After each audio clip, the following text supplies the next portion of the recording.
Welcome back to the Data Driven Real Estate Podcast, episode 22. This week, we have the CEO of SquareFoot, Jonathan Wasserstrum. They're based out of New York City, and they assist commercial office owners into helping fill offices that people aren't using technology. This week, we talk about the difference between co-working space and flex space. We cover COVID trends and trends in the office space industry we should be looking at in 2021, and how commercial real estate agents are leveraging technology to build relationships with clients to create a long-term relationship that means a lot more business in the long term. That and much more on this week's show. Welcome back to the Data Driven Real Estate Podcast, the podcast for real estate professionals dedicated to driving business using data. I'm Aaron Norris with PropertyRadar, and today we've got Jonathan Wasserstrum. Jonathan, welcome to the show. Thanks for having me. Jonathan, what was your journey into commercial real estate? I lost a bet. Get out of here, really? No, I don't know. I've always been interested in it. Now I almost got a job doing, real estate coming out of college. Instead did consulting for a couple of years, was living in DC. Then 2007, which was right when the fund started last time around, started doing capital markets work at JLL. Capital markets being some of the most fun things to be doing the last time the fund was. That's where I started kind of doing, international real estate finance in 2007. Okay. So how did the idea of SquareFoot come about? Spent a few years at JLL, learned a lot, had a lot of fun. Plan was always to go back to business school. Did that, which brought me to New York. And shortly after that started, I got a call from a friend of mine who was looking for space for his last company. Mm-hmm. He had gone online to try and do that. Thought you could find office space online. You can find an apartment online. Can't find office space online. So decided to try and fix that. So that was kind of the summer of 2011 in my parents' attic is how we quote started, or where we started. Been full-time since 2012 when I graduated. So did SquareFoot start as a technology company or a commercial brokerage that layered on technology? A technology company. Actually, when we first started, we were just doing the listings piece. So you can think of like Zillow for office space was the original idea. And we pretty quickly saw that in addition to access to inventory, everybody also wanted help with the transaction. So we said, why try and fight it? We'll be brokers. So became a tech-enabled brokerage. We were always a marketplace, right? The goal was always, look, small, medium-sized businesses struggle in their search for space. If we look at residential analogs, there was the way of solving it just by bringing transparency with like a Zillow. And then there was a way of bringing both transparency as well as transaction services, which is like a Redfin or a Compass. And that's where we find ourselves. It was really interesting reading the website, and I tried, I played with the app, booking some space, and I was really interested to know that, was it technology as sort of an augmentation to the commercial service? Because reading on your website, you said, sometimes people buy big knowing that they want to grow, and this is a great way for them to underwrite expenses before they get to the completely filling up their commercial space. Yeah. But that's a great value add service, especially for you help a client complete a commercial transaction, and then you're able to help them book the space that they're not using. That's a pretty powerful relationship play. Yeah. So maybe 2 years ago now, we bought a company called PivotDesk. PivotDesk, you can think of like Airbnb for office space, where you have 10,000 square feet. You're not using 2,000 square feet because that's your growth space. With PivotDesk, you can put on the platform that excess space and monetize it in the shorter term.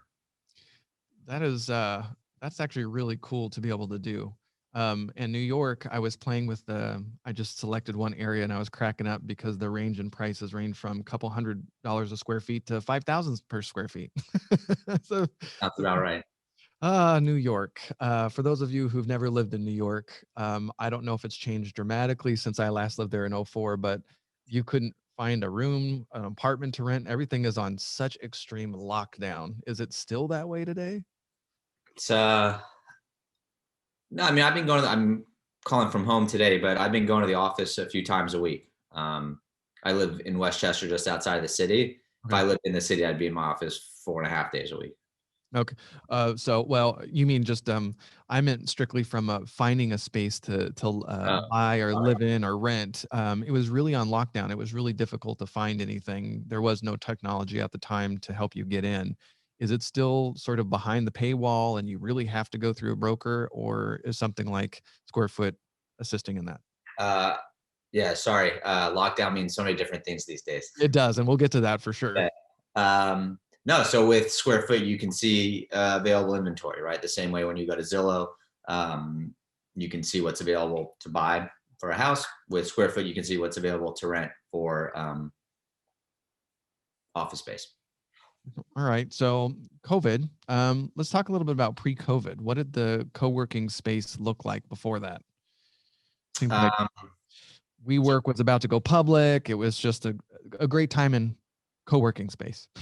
yeah, so look, say what one wants about WeWork. What WeWork did whenever they started, maybe 7, 8, 9 years ago, um, was showed the world, whatever, showed the industry that if you give tenants an option between 1 year lease and a 10-year lease, they want the 1 year lease, right? Historically, if you're looking for space, whether there's the two of us or 200 of us, you had one option, which was a 10-year lease. And WeWork said, wait a minute, there's another way to do that. Because, and also WeWork gets conflated both with co-working and with flexible, right? So all co-working is flexible, not all flexible space is co-working, right? Okay. Whether it's WeWork or any other provider, there's both, like, if you picture in your mind's eye, like benches of desks with dogs running around, a bunch of random people and whatever, the kegs that everybody likes to talk about. But there's also private offices that have shorter term leases. And that really hit the vein. And you saw WeWork and a whole bunch of other people taking advantage of that opportunity. By the way, I think that opportunity has never been bigger as we sit here today. I make a joke. I've noticed the garagification of people on Zoom calls. Now that we're 6 months in, people are moving into the garages because they're tired of being with their kids inside the house. So I would agree with you. Work from home is definitely not the future. Remote work will be part of the future. I think everybody's gonna be back in offices sooner rather than later. Think it's going to be more of a hybrid model. I think it depends on the company, on the employee, and the city, right? So I'll use myself as an example. When I was 27, graduating business school, I guess 20, whenever I graduated business school, I had 5 roommates. We Yeah. lived in the West Village, which is exactly where we wanted to live. Um, Not really conducive to having 6 of us home all day. If we were all working from home, then we're all home all day. Where we sit at the dining room table, we each sort of like professionals, like with jobs, we're each like having conference calls. It's just not going to happen. So work from home is not a thing in a city like New York, I don't think, right? Because the living Yeah. space isn't conducive to working space. So then you're going to say, great, well, commute sucks. I don't want to go to the office. So you still need office space. And so you have something that's slightly closer to your apartment, but that doesn't have all the creature comforts of your full office. It just doesn't make sense to me. I think a lot of these will happen at the margin the way they already were, right? So freelancers were already not working in their apartments. They were working in co-working spaces, right? Me now, I'll use myself as an example too, and I am very careful of extrapolating like my one data point to be great. This is the future, because it's not. But it speaks that when I said it depends on the person in the city. So in New York, I'm now 37. I just had my first kid. We moved to the suburbs. Now, if I go to the office 2 or 3 days a week, I can do all of the in-person stuff that like needs to be in person, and then I save the commute on the other days. That doesn't mean that working from home is better. There's just, everything has trade-offs. And the thing when it comes to office space or anything else in life that always pisses me off is people like to talk about absolutes. So either the office is absolutely dead and you're effed if you own an office building, or the office is the only way and you have to go to the office. The answer with everything in life is there's this gray area, and that's where the future is. And where the past has been too. People are already working, like we already had a flexible work from home policy, which didn't mean work from home whenever you want, but it meant if you had to deal with a kid or an elderly parent or your dog was sick, work from home that day. What do I care? Yeah, doing a lot of industry events, specifically in commercial, I was really interested in watching these companies talk about wellness, health and wellness building into commercial buildings. You're like, this is just where you work. Like, what are you talking about? And it seems like the co-work and the hybrid environment where people are going to be able to sort of blend the work and home and have a flexible schedule is just it's just a perfect time. So I would agree with you. I think it is the future. Um, WeWork definitely put it on the map. There was a sense of the spaces that they were creating were quite stunning. They were beautiful. Um, do you see any trends as far as the features that are in demand in the co-working or the shared space? Um, Is it just a bench and a desk and you're good to go? Or do you have to have the kegs and the pool table? I don't. I guess um, I think with the shared stuff, it's usually location driven more than anything else. And there's also not that much variability between them, right? Like there's WeWork, there's Industrious, there's Convene. I guess Convene probably doesn't have much shared stuff. Actually, not. There's I actually don't know that much about co-working, right? I know a lot about flexible space. I don't know a lot of much. Sorry, I don't know a lot about if I just want to rent a desk somewhere, what's the best place to do that? We Got don't it. do much of that business. Let's better define than flexible space for sure to make sure I have it right. Yeah, sorry. Yeah, no, sure. How do you find flex space? More Flex definitively. space is shorter term leases. Okay. Shorter So, term leases that are almost always turnkey. Like you can walk in and just bring your laptop and plug in. and more oftentimes than not, you're going to be cohabitating with somebody who is there and that's their primary place of business. Um, on an entire floor, you'd have a whole bunch of different offices. But I have my company has like PropertyRadar has their office that I can't walk into. Right. SquareFoot has their office that you can't walk into. Oh, So okay. the floor is shared and there's shared amenities. Like we share the same kitchen and there's couches and phone booths and all that stuff, but we each have our own private office.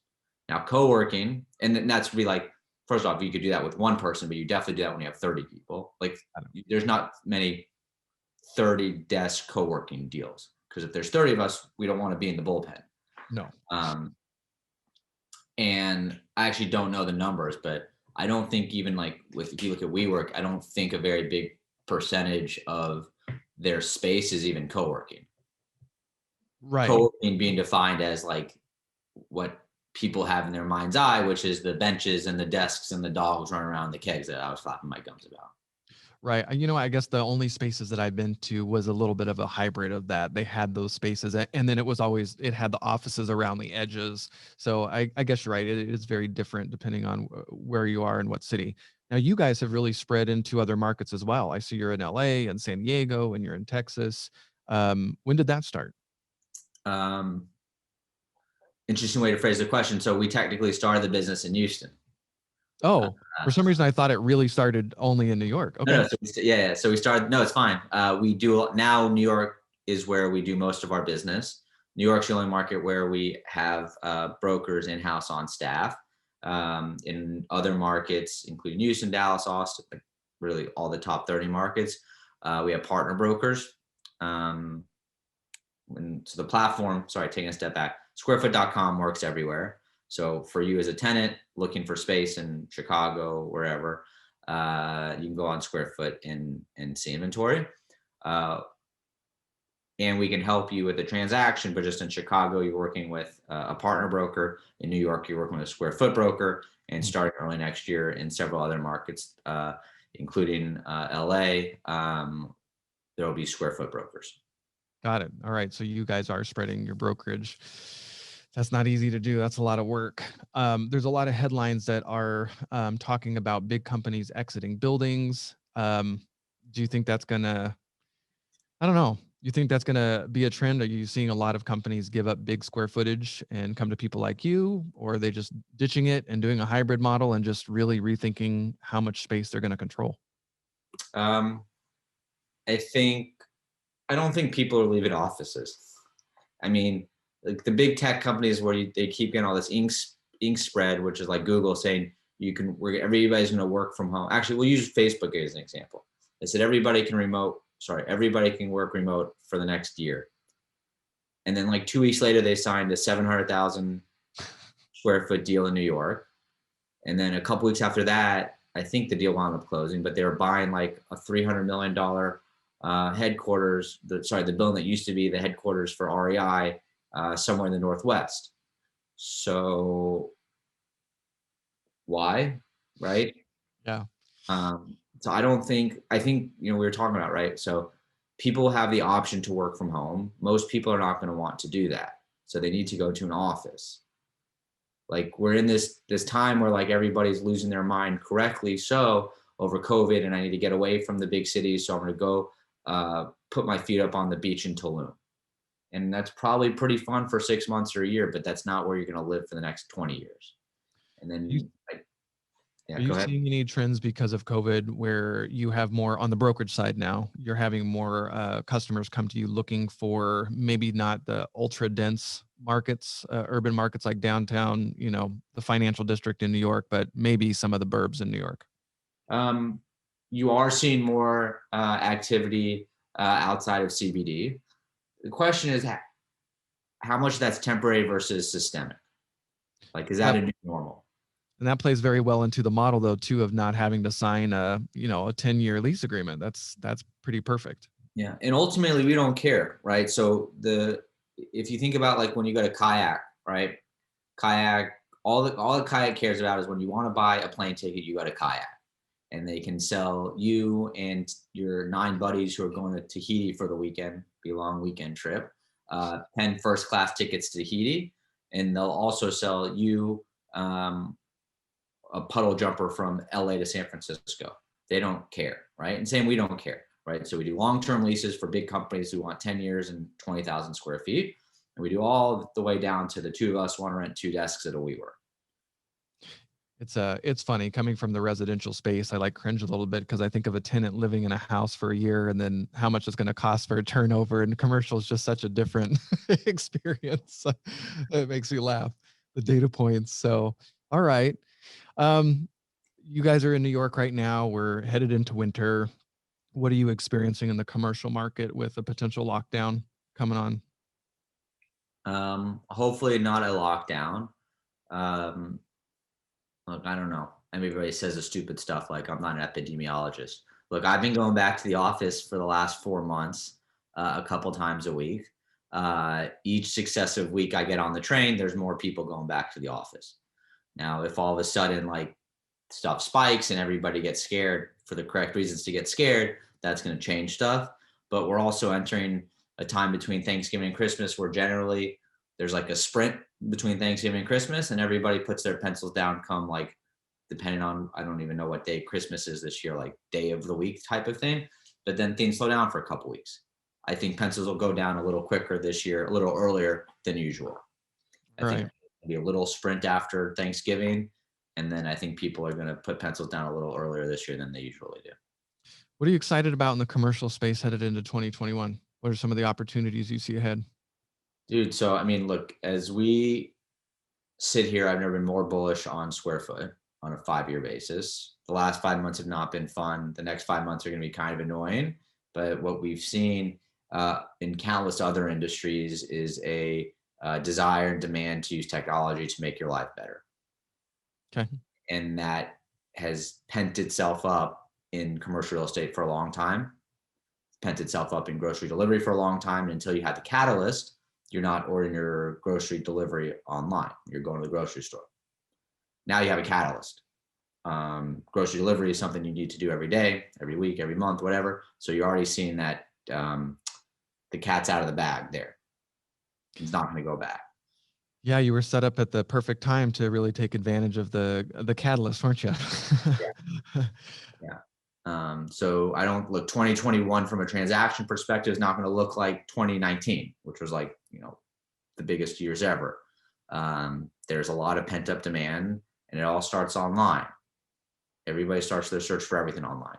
And that snowball, I'm mixing a ton of metaphors here, but that snowball has been growing every year. When I, forever. when I look at the commercial data, the different kind of property types are having a very different experience. Hospitality, retail, obviously is struggling. I think one of my favorite examples that I like to share is the mall. I think it's in Delaware, the very first American mall that's now a co-working space on the bottom or a shared workspace, and it's got micro living on the second and third floor. Do you have people calling you asking about sort of deals in those categories, rethinking usage, or getting new kinds of properties on the platform? Um, yes, less so on the people who own and represent those properties want to get them on the platform. Um, I think we have less demand for that type of stuff. Uh, but again, we're the platform, so we don't care, right? You don't, you'll list it. I was going to say, do you kick them off and say, yeah, nobody wants that. That's a terrible idea. This gets back to my thesis, which is like, I don't think CBD office space is going anywhere. Okay. As long as I still think that's 80%, it doesn't matter what I think, right? Again, I'm the platform. So I All right. put it out there and like, look, Airbnb doesn't care. Like when Airbnb started, they're not like, oh, I think that people are going to rent out entire houses for months at a time on it. Or Okay. you're going to have like jungle gyms and wherever on it. They're just the platform. They don't care. We don't care. Are And you, if I can be completely wrong, all I need to believe is that people want to rent office space somewhere, and then I'm okay. happy. What other data points are you seeing? Are there any cities that are just on fire, or are headlines true that there's a mass exodus from New York and nothing's ever going to be the same? The less time somebody reads the news, the better off they'll be. Amen to that. Yeah, I don't believe much into that. And preparing for this interview, trying to read as much as possible in this specific commercial and the office space sector, it's really depending on the news source. It's all over the place, and what's a reliable source of data and which headline should you be paying attention to? None. Is there a favorite space that you like that you think is trustworthy for commercial data? Yeah, squarefoot.com. Call me anytime. Oh yeah, you keep track of a lot of data points as a company. People keep coming in. I mean, people were inquiring office space, excuse my language, effing April 1st. Not as much as February 1st. But there were still people looking for space online. I mean, it's not a good headline, which is some people still want office space. Nobody's going to write that headline. It's not sexy, of course not. Do you see Exactly. any price pressure in either direction? Yeah. I mean, sure, pricing is off a ton. Nobody really knows where pricing is because there's a ton of supply and not enough demand at the minute. And you do have people who, look, if I had a lease that was up tomorrow, I wouldn't renew it because we're using like a third of the people are in the office on any given day. Right. Why am I going to spend 3/3 on office space? And that's today. Today's a slightly different decision because hopefully the vaccines are out in the next couple of weeks. And I heard a stat the other day, tens of millions of people have the vaccine by the first quarter of next year. So things start looking a little different now than when we were having this conversation April 1st, everybody correctly was like, I don't know what the future looks like. Right. I Right. don't know what the next year looks like. So if I had a lease rolling April 1st, May 1st, June 1st, I'm giving it up. So that puts a lot of supply back into the market. Not to mention there's people who were trying to sublease their space. They're saying, great, we're not going to use this space for next year. Let's try and get out of it. So all of that, you start having more supply and demand is not picking up. Is not like growing from where you were February 1st. That puts downward pricing pressure on rents. Okay. What with a lot of the great vaccine talk that has happened over the last couple of weeks, have you noticed any trends in the data as far as people coming back and maybe tipping their toes in the water a little bit? Yeah, I mean, we closed 3 transactions this week. Okay. So That's a quicker pace than we have been for the last few weeks.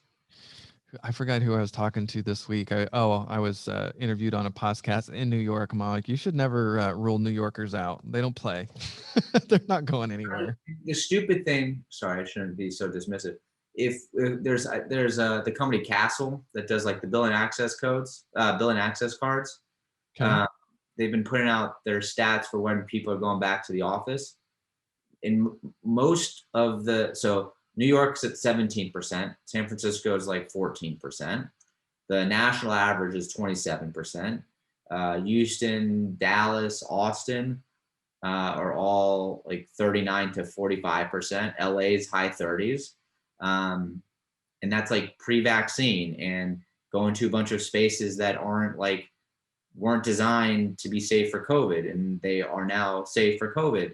And that has been happening for months at a time, and you haven't seen spikes. Like, you can go back to the office in a lot of places. The challenges in New York are that people, again, correctly, you have transit issues, right? So not everybody wants to get on a crowded subway. So I'm happy when I'm at the office, which is our office, the windows are open. We have air purifiers, everybody's socially distanced. It's like pretty safe. But then somebody's like, well, how do I get to the office? Mm. In LA, right? You said you're just outside of LA. People drive to the office. In Houston, people drive to the office. So that's not a challenge. And I believe, and apparently a lot of other people believe, that working from an office is better than not working from an office. If you're trying to work. That doesn't mean that remote work is not awesome, because I can play with my kid, and I love my kid. I just had my first one. It's been amazing. But if I play with my kid for 30 minutes in the middle of the day, I'm not working.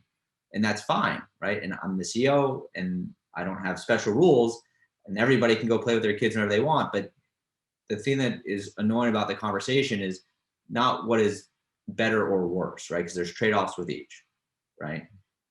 And I won't go on that soapbox for the third time now. Do you help clients at all? Is there, you have information on your site for small companies, entrepreneurs that are thinking about going into this kind of space? How to do it right? How to do it wrong? Do your brokers help people find the right kind of inventory? Yeah, all that stuff. There's a bunch of educational resources on the site, and we believe pretty strongly that we've seen people want help in the process. We have brokers kind of on call to guide our clients through that process. So what's next for you guys? Where do you plan on growing, and maybe some technology features that you're eyeing in the years ahead? Yeah, new markets, and can look. The goal for us has always been companies struggle in their space: search, transaction, occupancy. So every day we wake up and say, how do we make the lives of our clients better? And that's with technology sometimes, and service lines the other times. So going forward, and bringing that to more people, right? So that's more markets. That's continuing to innovate with stuff like PivotDesk or Flex by SquareFoot. More of the same, right? Which is good. We still have a ton of work to do. We also think there's a much better experience for brokers. So we've done a bunch of work on that side, and we've been able to recruit some pretty top talent to support us there. Do you find that more people come in through the service side or through the brokerage side? Most people start. So one of these big assumptions for us that's played itself out is that everybody starts their search online but wants to finish it with a broker, right? So you Google New York City office space, you find us, you get to see a bunch of stuff, and you say, great, I need help now, right? Same thing that happens on the residential side. Oh yeah, it's totally people driven. Even the newer generation predominantly plan on using a realtor at some point in the transaction. They want people. You want, not just that you want people, like these are big transactions that you don't do very frequently, and you don't want to fuck up. Right. So Exactly. You it don't want helps. to. It's a lot of money, especially in New York City. You don't want to mess it up. Now, did you? Maybe we can talk a little bit about the process of being in technology. And you had mentioned angel funding and the process of growing as an entrepreneur, a technology company within the commercial space. Had you had any experience doing that, or how did you even start? Yeah, none. I mean, I knew real estate. I was in real estate before, right? I started my career at JLL in 2007, more on the finance side, doing capital markets work. So I knew some stuff about real estate. I didn't know the first thing about tech, about product, about digital marketing, kind of all the things that we need to know now as we build SquareFoot has Yeah. been trial by fire. I could see that being somewhat important. Okay. How did you learn? Look, you learn enough to be annoying, and then you make sure you hire people who know everything. Outsource what you're not good at. Got it. When it came to angel investing, when you're seeking investors, is there anything that helped you stand out that sold the concept? Um, Look, when we first getting started a handful of years ago, look, prop tech wasn't a word. Um, Yep. Real estate, we were able to find a bunch of real estate people that kind of understood the pain points. They invested, and we found a couple of VCs that believed in us and the vision and the mission. So it's a lot easier to do that now, right? Because there's a lot more people that check both of those boxes. But yeah, we got it done. Uh, Not coming from the technology space and real estate being a very stodgy, we're just not exactly known for being great at technology in the real estate space. So I always enjoy interviewing technology companies in prop tech. And how did you get started? What made you think this was even a good idea, and if it would be adopted? So many in the industry just want the easy button, and they want to work with people. They don't want to push buttons for some reason. I don't know. Everybody wants the easy button for everything, but it doesn't exist for anything. So please Amen to that one. quit looking for it. So, what's so you're going to be expanding? Are you going to move from New York City? Like me personally, Yeah, not yet. I have a not wife yet. and kid that, no, we're happy here. I love it here. You said Westchester, right? Yeah. It's a great. It's not that far. How is it now? How long is it? About 45 minutes out of the city train ride? That's where, I mean, I'm like, if I get the express train, it's 33 minutes, 34 minutes from my station to Grand Central. It's easy. I really like the commute. At some point, I won't. We've talked about it before. I don't like the cold, so I'm not looking forward to that in the middle of February. But the commute itself is pretty easy, and I like, especially now when I'm working from home, having an hour each way is actually nice to have just some time to yourself. Just I miss that actually living in New York City. The time on the A train going all the way back up to Washington Heights, just to unplug or read, hang out. It's nice, and it's different in LA because you have to drive a car and pay attention. It's not fun. Right. So when you open up your second home base, it's going to have to be somewhere else like Florida. I don't know. I don't have too many other questions for you. Is there any other topic that we should cover before we part ways today? You tell me. I'm trying to think. We've covered urban and suburban. It sounds like you guys really don't care about the property type either. Are you getting excited at any other kind of commercial, like industrial, retail, hospitality in the year ahead? Or do you think the vaccine will just make people go back and be like, you know what? It's office. Let it be office.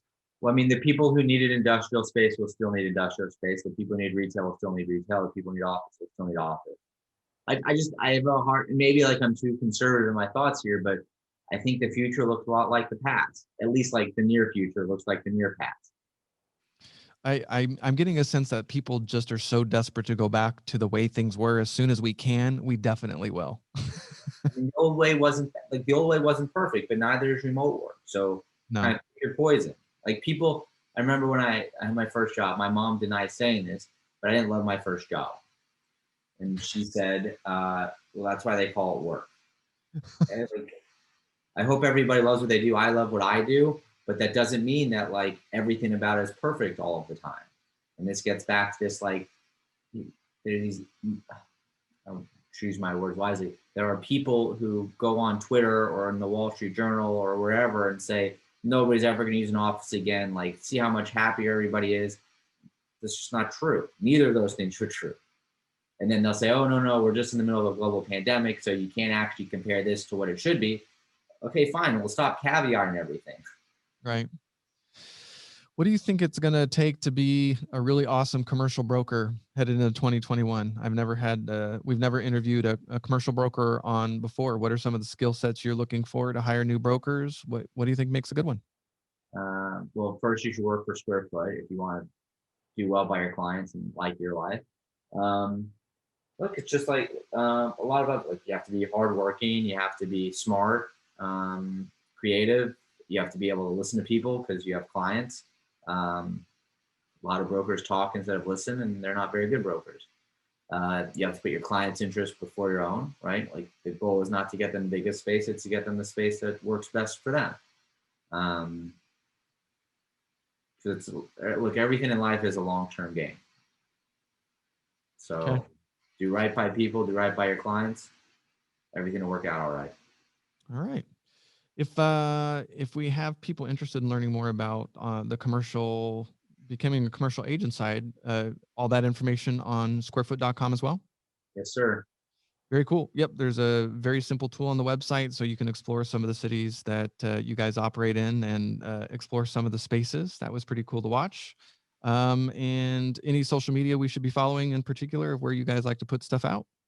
Twitter, LinkedIn, Instagram. You must see nice pictures of office space. Very cool. Just curious, do you have a favorite building in New York? Oh, that's a good question. Cliche, but probably the Flatiron Building. Really? Okay. I don't know if I've been in the Flatiron Building. Actually, I've never been in it, but it's just so like if you're coming from Midtown to downtown, Broadway and Fifth like split, and there's a building there, and especially at like the right time of day, and the right time of year, like people are playing in Madison Square Park.